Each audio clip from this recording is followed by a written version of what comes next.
दुर्योधन के पास युद्ध को नहीं करने के लिए कई प्रस्ताव आए, लेकिन उसने शांति के सभी समझौतों को ठुकरा दिया। युद्ध तय होने के बाद भी उस पर युद्ध नहीं करके पांडवों से समझौता करने के प्रस्ताव थे। युद्ध में भारी जनहानि होने के बाद भी उसके पास मौका था कि वह शांति समझौता करके बाकी सभी की जान बचा ले। लेकिन जिद्दी दुर्योधन तो किसी भी कीमत पर पीछे नहीं हटना चाहता था, क्योंकि उसे यह लगता था कि अंत में जीत उसी की सेना की होगी।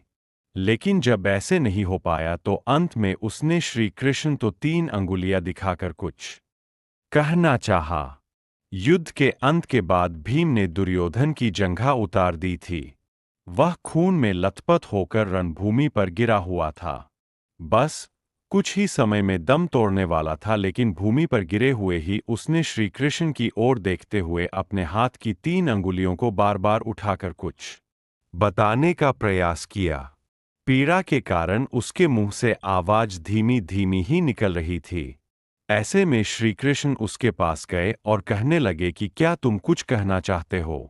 तब उसने कहा कि उसने महाभारत के युद्ध के दौरान 3 गलतियां की है। इन्हीं गलतियों के कारण वह युद्ध नहीं जीत सका और उसका यह हाल हुआ है।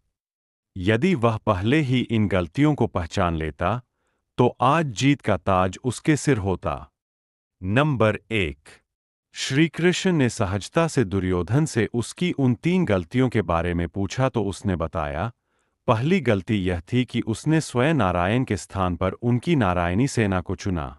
यदि नारायण युद्ध में कौरवों के पक्ष में होते तो आज परिणाम कुछ और ही होता।